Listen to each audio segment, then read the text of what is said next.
This is Brother Ron, and welcome to We All Be News Radio and TV, the news-free Dixie for the 21st century.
I know when my mom is working on our family tree, and this is some fascinating stuff she turned up so far.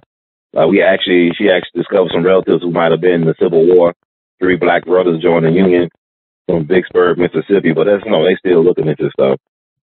And they trace as far back to even the Revolutionary War. We might have some relatives that fought there. So, I mean, she's very excited about the prospect, but there's so much stuff to look into. They drew 2 cavalry units of black troopers from Jackson, Tennessee, and Memphis. Mm-hmm. They had a number of so-called colored volunteers from West Tennessee. Okay. Grant kicked the Confederates behind here in Tennessee, took control of the Cumberland, Tennessee, and Mississippi rivers all through Tennessee, while the rest of the Union forces were getting their butts kicked by Robert E. Lee. So Tennessee quickly went over to being Union, and the Union Army of the West was headquartered in Memphis. Mm-hmm. Wow. So these Johnny Rebs got put in their place very early. But yet Nathan Bedford Forrest still has his home. His place I got that. There's pushback. But by the way, do you know what the Southern state was that was the needed one to ratify the 13th Amendment? It was Tennessee. Mm-hmm. Also the 14th and 15th Amendment. By the way, the only former Southern state, Confederate state, that did not snatch the vote from black folk was Tennessee. That was thanks to Boss Crump. Old man Crump is looked at as a boogeyman, but he actually came to Memphis because you were there at the Withers Museum. Mm-hmm. When that came out, it's Robert Church's father, Robert Church being the first black millionaire. Mm-hmm. Robert Church's father happened to be the richest plantation owner in Mississippi before the Civil War, and still the same afterwards. His 2 sons by his wife had gotten killed, so he left everything to Robert Church, but it was getting snatched away up here in the Memphis area, so Church's daddy sent up young Crump to take care of his black son's interests. So Boss Crump came to Memphis to protect the black man's property. And he figured out the best way to do it was to organize blacks into a voting bloc, which at that time was Republican. So Lincoln Republicans were almost a 100% black organization, and they voted as a bloc. So Crump brokered them, and he had that black bloc vote and a large white minority. He never had the majority of white voters to back him. He had a large white minority, but he wound up controlling politics because of the black bloc vote. So he made sure that they could always vote, and they never got the vote stripped from them in Tennessee, like in all the rest of the states of the former Confederacy. Ain't that something? Yeah, this is the place where they killed Dr. King because of sanitation district. Well, that's because of the pushback. See, you got Medgar Evers assassinated within 50 miles of Memphis. You got Emmett Till lynched within 50 miles of Memphis.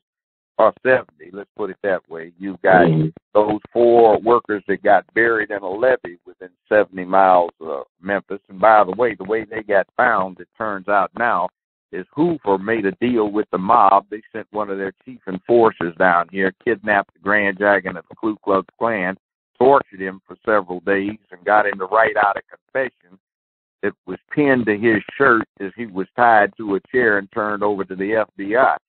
Why did Hoover make that deal with the gangsters? Well, Hoover had a thing against the Klan. You know what it turns out to be about? Well, because J. Edgar Hoover had parents who got crosses burned on their property by the Klan because they were black folk passing for white. So our chief enemy was at heart a black man who probably had as much black in his pie chart as a whole lot of folks. Yeah, that makes sense, though. You think about it, that makes a lot of sense. Look at Clarence Thomas. Really hates his own people because he's ashamed of being part of his own people. Yeah, but I was wondering the other day, would Clarence Thomas have made it if he came of age during this era? Could Clarence Thomas make it like he did, back in the day? I know how he made it. How? I'm very familiar with how he made it. I actually was part of what happened with him. Let me explain something. I never wanted to be a lawyer. Okay. But there was a whole thing with Ronald Reagan drafting up the catalogs in the University of California because he campaigned on the promise to kill off free higher education because he said it was nothing but hippies and commie sympathizers who were taking advantage of it and they didn't need it for free. All right. So anyway, I get stuck with looking at a year before I can take this course for my intended major, and the U.S. Army was calling. So I decided to exercise prudence and do what my advisor said. He said, you can declare political science as a major. It isn't, but you have enough courses to make it that way and then go to grad school. Well, I didn't particularly have anything against Ho Chi Minh at that point. And this was 1969, so going on 70, so, there were a whole lot of grievances. So I said, well, let me go ahead and make this declaration. So I said, what am I going to do? So everybody said, why don't you go to law school? I don't want to be a damn lawyer. Hell, man, they're doing all this stuff politically. Well, yeah, I guess I need to see what it's about. So I took the LSAT, and I just kicked ass on it. And I didn't even know it. So I started getting all these letters from all these colleges, and I got one from Yale. And they brought me back there, and they wanted to recruit me. And I said, why do you want to recruit me? Said, well, you're somebody black who can get in the front door, and we want to set up a minority admissions program. Why? Well, the leaders of America all go to Yale Law School, so we want the people from the mainstream to meet all the minorities so they can network with them and understand them and include them in what they will be doing as the leaders of America, and we want minorities to establish their leadership credentials and network through Yale Law School and its alumni. All right, great. But there's 5 feet of snow out there on the ground, and, you don't even have any green. The campus comes right up to the sidewalk, and then there's the street. It looks like somebody's downtown rather than a college campus, and these hallways are depressing and dark. Well, they tried to tell me that if you go to Yale, you can't flunk out. I said, I wouldn't flunk out anyway. Well, yeah, you're good. You got everything you need to be a great student. Okay, fine. I said, well, thanks, but no thanks. I'll go to UCLA, back there in California, Hollywood, where, hey, Hollywood, yeah, lots of fine women, even if you don't get caught up with that other crazy industry, Hollywood, La La Land, L.A., La La Land, Clarence Thomas was admitted a couple of years later, and he, since we kept up with these things, was literally the last person they admitted for that year. Now, I remember distinctly them telling me that you can't flunk out of Yale. You couldn't flunk out of UCLA either, or better law schools, because they said that reflected on them. They let you withdraw but not flunk you out, because they said if we pick you, you can make it.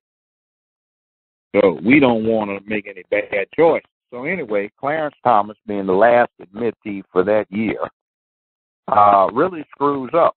So guess what? This fool actually flunks out. So it went around. You hear that little handkerchief head bozo that, won't participate in anything up there? Because in those days, the BSUs and the BALSA, Black Law Students Association, everybody was close. We were networking. So the word went out, he flunked. So they started sending him around the country that summer to speak against affirmative action, which is how he got into Yale, was on the affirmative action program. They were trying to recruit me to set up the parameters for. So I knew about it. I kept up with it.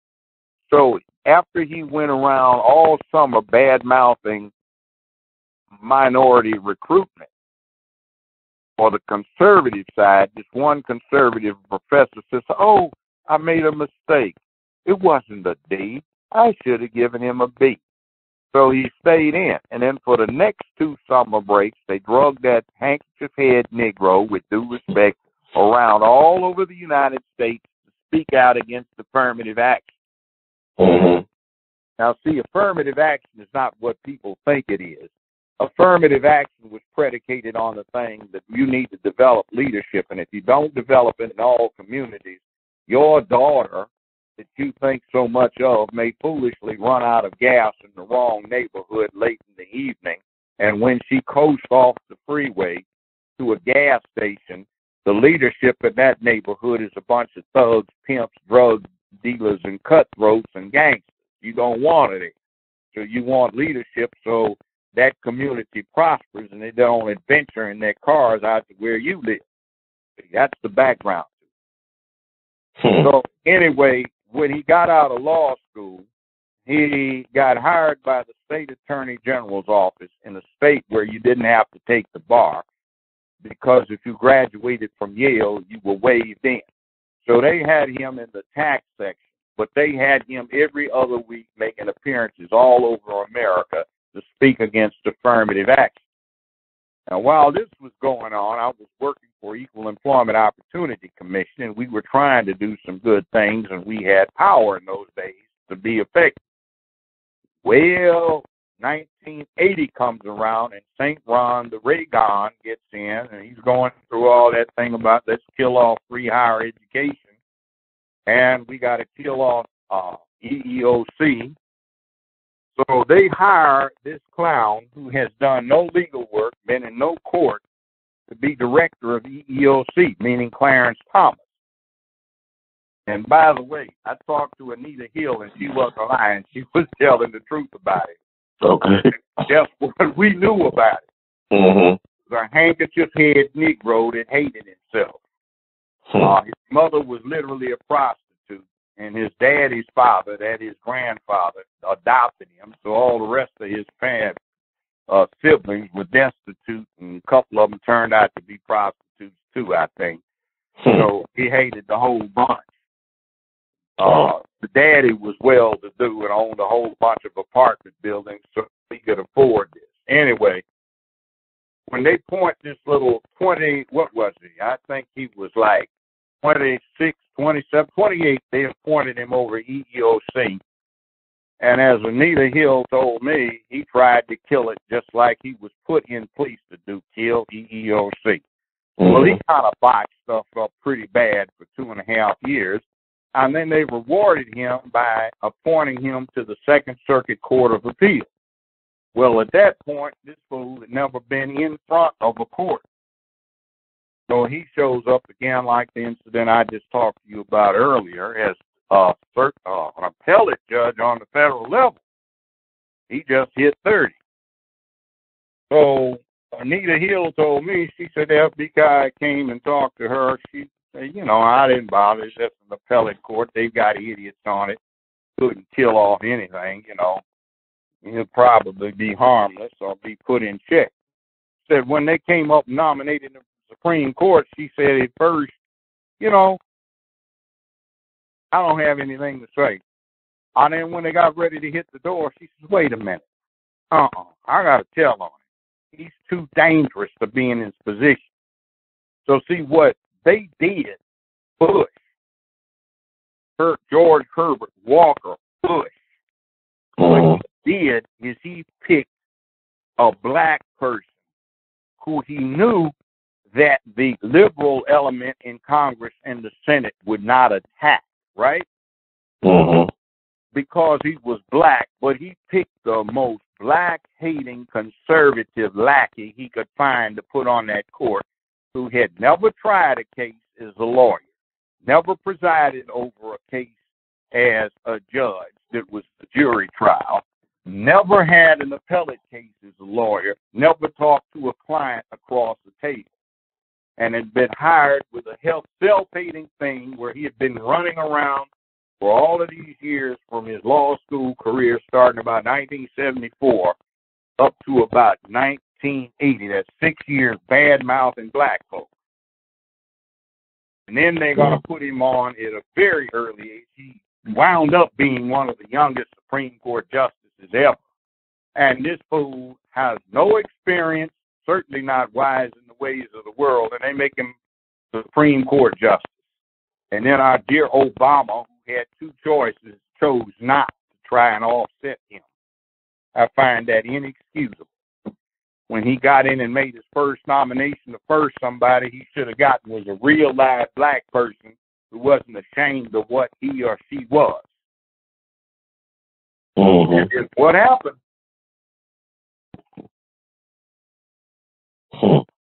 So now, Clarence Thomas is the last somebody black that's going to be on the Supreme Court for a long time.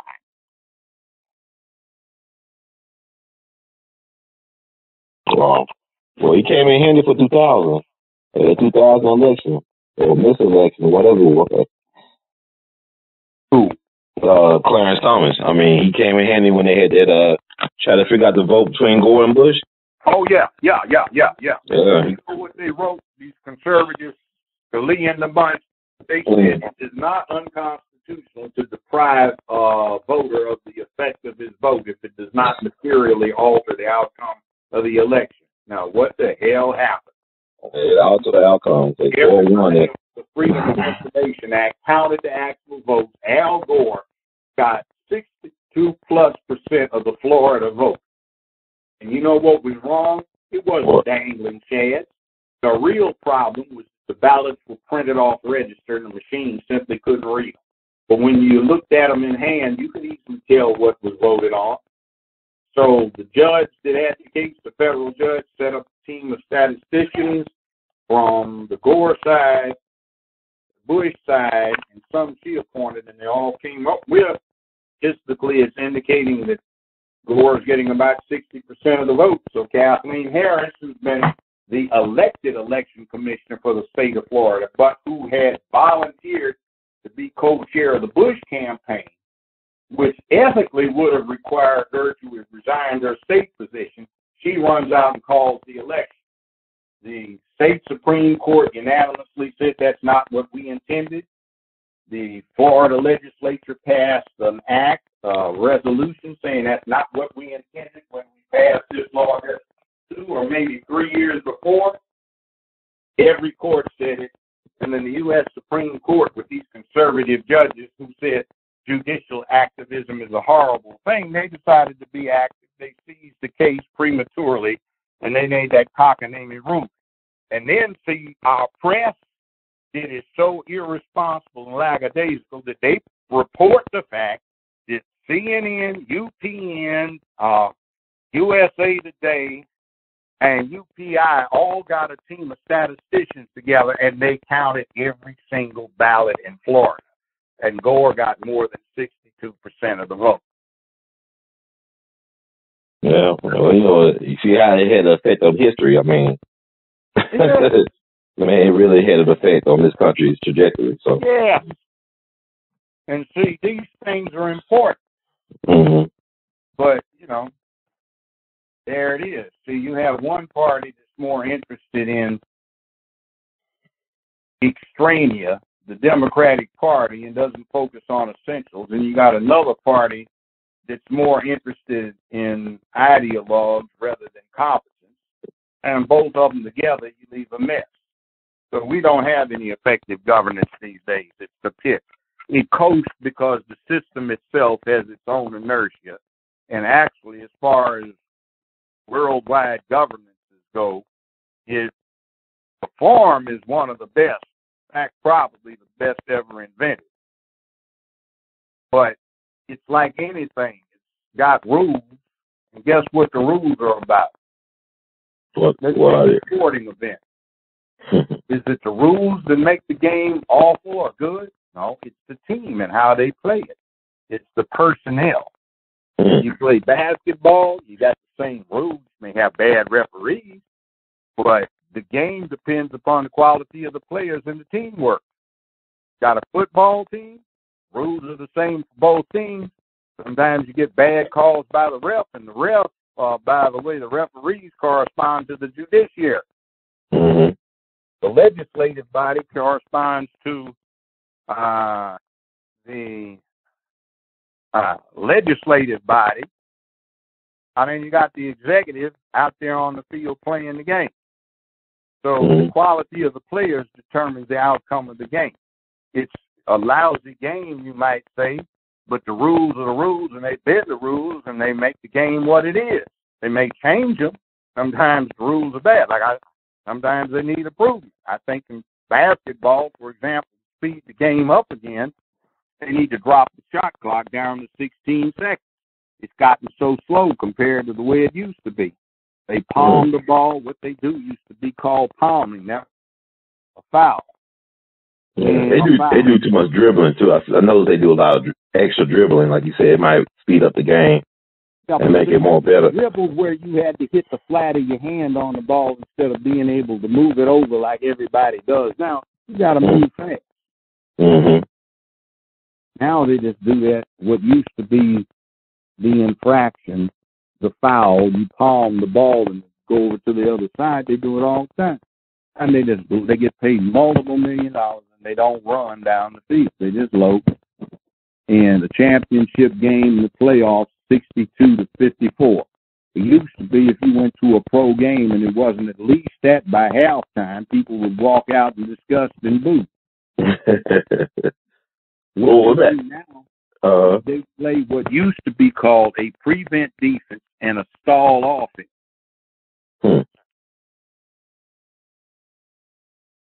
You know, it's interesting. So, wow, we whoopee. But it's not the rules of the game, it's the players. And see, the rules of the game, as they're set up here for the United States, have had some very bad players in the past. But the rules compared to the other rules that other governmental systems use are not bad. To begin with, they're modeled on ancient Rome. The Senate is modeled on the Roman Senate. The House of Representatives is modeled on the Roman House of Plebes. That was the plebeian council for the ordinary people. If you were a Roman citizen, you were entitled to a trial, and you were entitled to have representation by counsel. You had a right to an appeal if you lost. And if the official did not go for your position and you were still dissatisfied, you could appeal to the mob, and the mob would hear the case and decide. Wow, interesting. So it's based on an ancient system that worked then, but it got refined, and people had some ideas. See, they had what they called the 100 Years' War, the matter of religion that had shook all Europe up for more than a century, and it was within the living memory of the fathers of some of the people that wrote the Constitution. So they knew good and well, we're not going to have any official religion because people kill each other too easily behind that kind of stuff. So we'll just eliminate it. We need this freedom of speech because you don't want to have somebody muzzled, but we expect everybody to be responsible, this kind of thing and what they say, and we expect stuff to work by consensus. We have the House. It is mercurial because they're elected every 2 years and they're in sharp touch with the public, but then we have the 6-year elected Senate who cools them down so they get reasonable, as it was explained to Jefferson when he said, why do we need a bicameral setup, a House and a Senate? Somebody said, why do you pour your tea into your saucer? He said, to cool it off.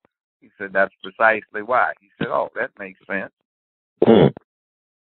And why do you have a board of electors? Well, everybody know everybody, but you had the Electoral College who would investigate people. One of the things they used to check out back when was, does this guy qualify?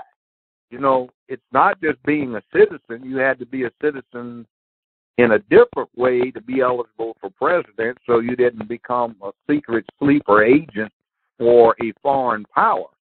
You had to be born in the continental United States, or you had to be within the territory of what became the United States prior to the Constitution being adopted.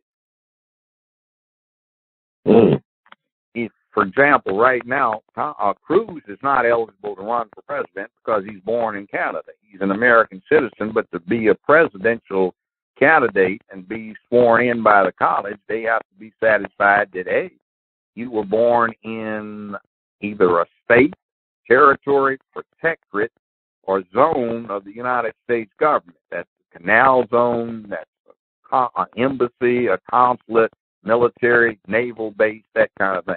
If you're you're born in Puerto Rico, you can run for president. If you were born in American Samoa, you can run for president. You're born in Hawaii, you can run. Lincoln was born in a territory, the Illinois Territory. Several presidents were born in territories that weren't states when they were born. Okay, Tennessee used to be a territory of North Carolina and operated and adopted the North Carolinian common law. But Andrew Jackson was born in the territory of Tennessee. He wasn't born in a state. Tennessee was not one of the original states. He's a racist bastard, but a low-down, vicious psychopath. But, that is what it is. So we've got a thing. So here you have Tom Cruise. He's not Cruise, but Cruz. And he says, I'm an American citizen. Sure, one of your parents was an American citizen. That's all that is required. But you were born in Canada, so you can't run for president. And you know what? That's clearly set forth in the Constitution. And not one of the media outlets picked that up. But they jumped all over Obama. But, it wasn't whether you were an American citizen. See, that was not the birthgate thing. It was, were you born in Hawaii or were you born somewhere else? Your mother is an American citizen, so it's not that you aren't a citizen, but are you eligible to be the president? Right. The one part of the Constitution sets forth clearly the designation of how you are a citizen or become one. And then the other one, it deals with the presidential thing, specifically denotes that you cannot be a naturalized citizen. Do you remember when people wanted to have a constitutional amendment so they could get Arnold Schwarzenegger, California's governor, to run for president? That's what that was all about. Why? Because you don't want a sleeper agent for a foreign government to become president of the United States. That's scary. I mean, but did people fear that with Kennedy because of his religion? Yeah, they more loyal to the vote. The Constitution says you can't consider that. People talk about this as a Christian nation. Well, interestingly enough, the Constitution clearly says treaties are the supreme law of the land. And the very first treaty the United States signed was with France. And at that time, the French offered a treaty presented to the U.S. Senate that said basically France, being a great Catholic Christian nation, hereby entreats with another Christian nation, the new United States of America. And the Senate quickly wrote in a caveat, said it must be understood this is not a Christian country. This is not a country that is a respecter of religion. It has no religion. That's in the treaty. First treaty the Senate ratified, which under the Constitution is part of the supreme law of the land. They wrote that language in there. So when you get all of the right-wing neocon religious types talking about America's always been a Christian nation, well, the first Senate to ratify a treaty didn't think that way. Yeah, I mean, look that over. Yeah. You hear all this language about, you hear the right wing talking about the anathema of judges trying to make law and legislate. Why doesn't the news media report just say the very first case heard by the U.S. Supreme Court, 1792, was on the issue of what was meant in the Sixth Amendment when it says, no case tried before a jury upon the common law shall be heard upon appeal except upon application of the common law. The case was simple. What is the common law? Is what the judges said. We hold that the common law is as decided by the English House of Lords in 1661 in the case of so on and so forth. The common law is, quote, that body of judge-made law based on tradition, precedent, and the evolving conditions of society. It says it's judge-made, and it says it changes with the evolving conditions of society. But you get these right-wing goons who are ignorant as they can be. They swear up and down that the original intent was that it's supposed to remain stagnant, just like it was back in 1787, 1791. But here the first Supreme Court is on the very first case saying evolving conditions of society. And then further, about judge-made law, they said this: all law in America is judge-made until superseded by statute, ordinance, or regulation passed by a duly constituted and qualified legislative body with the power to do so. So all law in America is judge-made until a legislative body overturns it or supplements it. For example, up until 1988, assault and battery. A whole lot of people got charged with assault and battery. There was no statute. The assault and battery rules were set up by judges. It was a judge-made condition of law. It was common law. Judges knew what it was. Lawyers knew what it was because they were studying it, but there was no formal saying this is assault and battery. How did they define it? An assault is putting someone in a state of apprehension that they will be immediately subjected to an unpermitted touching. What is an unpermitted touching? That is a battery. What is a battery? A battery is an unpermitted touching not done in the sense of pleasantry. What does that mean? You walk up and say, hey, Al, what's happening, man? I haven't seen you since high school, man. Slaps him on the back. Oh, I'm sorry, man. I thought you were one of my very best friends. Oh, that's all right. Say it's an unpermitted touching, but it was done in the sense of pleasantry, so it was not a battery. Mm-hmm. Sir, if you weren't so old, I would run you through with my sword. Well, that was prosecuted successfully as an assault. It was overturned on appeal. Why? Because the guy put a condition in there that was obvious. If you weren't so old, I would run you through. So in other words, it was not such as to cause someone to be immediately apprehensive. See, they punk the law. They say, was he in fear of an assault? No, the law says apprehension. What's the difference between fear and apprehension? Easy enough. You got a 245-pound all-pro linebacker, and he can take a beating and dish it out.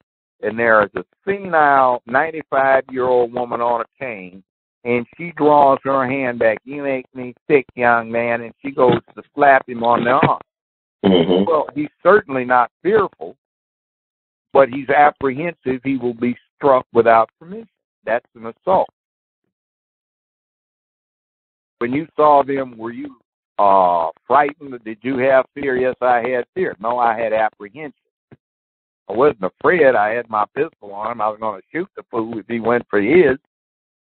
But, you know, you don't have to be in fear. You have to be apprehensive. But they punked the law. They wanted to be somebody in a condition of fear, which is a biological state. You know, fight or flight. Mm-hmm. Wow. Kind of thing. See, the law is very interesting. It tries to accommodate human nature. So I've gone on long enough right now. Boy, how long have we been talking? Almost 4 hours. I want to ask you about the Penny Hardaway hire. 45 minutes. Yes, sir. I just want to ask you about the Penny Hardaway hire and your thoughts about the Stormy Daniels situation, like from a legal standpoint. You know, I kind of keep my attention away from matters of gossip on purpose. Some things ought to be the individual's business, and we ought to keep our noses out of it. That stuff used to be on the back page of the last section of the newspaper, last column. And then, you know, you had the tabloids, then you had the soaps, and now it's mainstream. But I don't know. I don't even know what happened. That's not something I'd read. It's kind of what it's like with all the great stuff you just said about law and stuff. People don't want it. They want the if it leads type of stuff and sex sales and stuff, salacious details. Like you said, it's the era of bread and circuses, weapons of mass distraction. Well, it really went wrong when news became an alternate form of entertainment. Television used to run news not as something to garner ratings, but as what they were required to do under federal FCC law. It was a public service that was mandatory. So they'd have a half-hour news session. And they would say, this is an interesting story. If we get any more details, we will interrupt programming to bring you up to date. They didn't conjecture on what do you think is going to happen, what do you think happened. It is reported today the New York Police Department made 3 arrests in a matter wherein there are allegations that 5 consecutive bank robberies were pulled off at various branches of Chase Manhattan Bank. There have been no confessions, and the detectives have not issued any statements. You know, and if anything came up, you'd find out about it. Nowadays, well, what do you think happened, Al? Well, I don't know. 5 banks, they must have really had this planned out and organized, and I just don't know, but that's probably what happened. What do you think, Tommy? Oh, well, Al, you're probably right. They must have had a real network to do this. Hell, they don't know anything about it any more than you do. And if you go online, you can get the same news feed they have that they're telling that to you, and you can get your own opinion off of it.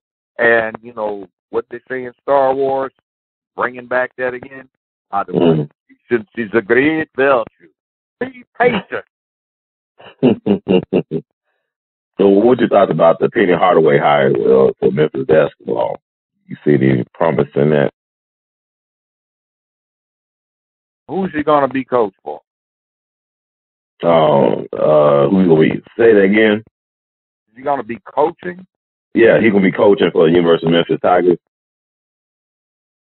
And I guess recruiting for them as well, too. I mean, he was coaching the East. He played for it. I get a little bone to pick with Mr. Hardaway. Okay. Kind of funny. See, he and the mothers of some NBA players, that's Magic Johnson's mother, Coach Jackson's mother, Wesley Snipes' mother, and Penny's grandmother and mother, they had this thing where they put on these basketball camps, right? They'd have NBA players come in and show basketball stuff to inner city youth. Well, they always have me speak on character. So they lied to me and told me about this great trip down to Florida, right? Outright lied, glorified it. So we're staying in this area next to a country club. Well, I was into running in those days, so I had to have on a thick running suit in this hot, humid weather with socks over the bottom of the running pants, gloves over this thing, and I had them in my suitcase because I just left Chicago when it was winter. And I bought a mesh head cover because of the mosquitoes that they had around this golf course at night that you need anti-aircraft weaponry to shoot down. They beat the devil out of me, and they lied to me to get me there. Talking about how nice it was going to be. And as I was jogging, I tripped over a 10-foot alligator that was out on the course. Oh, wow. I think I scared the devil out of him. He took off and hit the water. Oh, geez. Whoa. I mean, anyway, it's kind of a joke. But they did a good thing, and he had a charity foundation. I was on his board of directors for that for a while. Didn't do much, but I was on the board, so he's cool. Oh, yeah. I mean, I know people are excited about it. I mean, I know they say he's a decent, I mean, like when he was at East, like he did a great job. I mean, they had one of the top high school programs in the country. Well, you know who your sidekick that always hangs around with him? Who was that? Real cool brother. Do you remember the sitcom with Urkel? Yeah, Family Matters. Yeah, that's his own boy. Oh, the dude that plays Steve Urkel. Yeah. Jaleel White. Okay, I can see that. You're too cool to be that dude. You look like, yeah, man, it was me. I was Urkel. Oh, man. No way. Oh, yeah. Pretty cool brother. He was nothing like the character he played. Yeah, I know sometimes they have him play like his alter ego or whatever. Like it's kind of like a nutty professor thing. But yeah, that was a pretty good show. It's funny how they bringing back all these shows from the '90s now. It's like 1998 all over again. Why they're doing it? Why? You know, the most important thing for that whole entertainment industry is ideas, and you know what? They're bereft of them. They don't have many, so they're redoing everything for the third, fourth time. Even American Idol. I mean, got these low ratings, but they supposed to have retired that American Idol thing. But, bottom line is, you run out of ideas. The public sees enough of it. The judicial shows I was part of, we killed off the soap operas because that was a real live thing, not something made up. Wow. I guess everything has its time. They're trying to grab me back and put me back into the industry because guess what? Memphis retired. I got mad at my frat. You know, they were congratulating Memphis, you know, the longest running show, 19 years, although he wasn't the first black judge on TV. Joe Brown was. This man is frat. I said, I said, hell, fool, I am too. Oh, yeah, well, guess what? Kind of upsets your dignity, you know? You got 30 years of seniority on somebody and they diss you. I mean, that's a shame. It is a shame. I mean, people got short memories, or they like, it's funny how human nature is sometimes about stuff. I've been in the frat for more than 50 years. You take a newcomer and you get all proud of him, don't realize that one of your long-time members was the first. You're an alpha man, Angel. You're an alpha man? That's right. So, you know, it is what it is. You know something, speaking of which, when I pledged, they beat this into me, but it's something that black people ought to get a handle on. It's Invictus. Now, they had a movie where Morgan Freeman did a good job of playing Nelson Mandela. But Invictus was a poem written by Henley. It is very pertinent to what's going on and what a black man ought to keep in his soul. Out of the night that covered me, black as the pit from pole to pole, I thank whatever gods may be for my unconquerable soul. In the fell clutch of circumstance, I have not winced nor cried aloud. Under the bludgeonings of chance, my head is bloodied but unbowed. Beyond this place of wrath and tears looms but the horror of the shade, yet the passing of the years finds and shall find me unafraid. It matters not how straight the gate, how charged with punishment the scroll. I am the master of my fate. I am the captain of my soul. In other words, yeah, there's all kinds of stuff up there. It may jack you up, jam you up. You may have a bloodied head, but it ain't bowed. They didn't beat you down. You know, you're dead, and there's just the abyss yawning out there for you after you're done, but it makes no difference because you determined what you were all about. You say, I guided my life. I did what I was supposed to do. I ran the ship of me, and I am not sorry for that. I'm unapologetic, and whatever the devil's going to be shall be, but I did what I needed to do. Wow, that's powerful. Yeah. I didn't understand it really well until I learned it, but some years on I did. It's like some of Rudolph Kipling's If poem that he did. Yeah. By the way, there's another little thing about the black frats and sororities that the current membership has no knowledge of. It didn't start off for a party thing. The design was that it would look like it was just a Greek organization on the black side for partying and fraternity and sorority and all that stuff. But its true purpose was it was supposed to be an underground series of organizations divided up into 4 masculine units and 4 feminine units to fight segregation in an American version of apartheid. Mm-hmm. And the whole thing about being a party frat thing was just a cover. They used to pledge you hard. They'd beat the devil out of it. But you know why they did that? Because you might be carrying an important message or doing something that left a lot of people's lives on the line. And if Sheriff Billy Bob down in Backwoods County somewhere in the South snatched you, and they tried to do you like they did Emmett Till, you could hold up like Emmett Till under the torture and not tell on everybody. See, Emmett Till, let's talk about him. Old man Withers, who's got the museum down on Beale Street, where we were just at a couple of weeks ago, he took the pictures of Emmett Till's body. Well, 2 alphas, one whose name was A.W. Willis, an attorney, and another one whose name was Russell Sugarman, now a retired judge. They smuggled those pictures out of Mississippi. There were 7 or 8 cars that got shot up, burned up, people got wounded because the Klan folk did not want those pictures getting out. But they got them out of Mississippi on pain of death, and they got them to the governor of Illinois, and he ordered as the governor that the body of one of its residents be returned. So they had to return Emmett Till's body, so everybody found out about the lynching. See, that's what frats do. And see, it doesn't make any difference whether it's Alpha, Kappa, Omega, Sigma. The idea was you divide it up just like you have in Revolution. You don't put everything in one little cell. You have multiple cells, so everybody can't get jacked up. Right. That's what it was about. But we forget.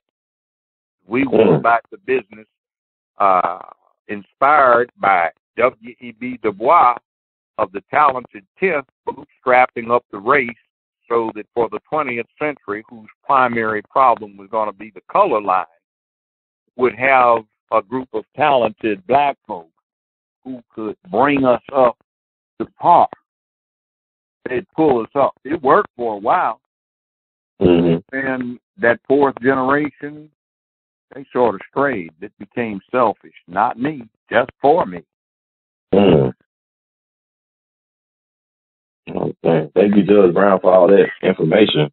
It's very overwhelming, but it's definitely impactful. So I want to thank you for your service to our cause. In the words of Great Delta, we love you madly. You keep on producing and pushing. All right, brother. Yeah, I you get me chatting. You got me for 3 hours and 8 minutes and 59 seconds. Mark, so let me get off. All right. Yeah, I appreciate it. Ciao. Yes, sir.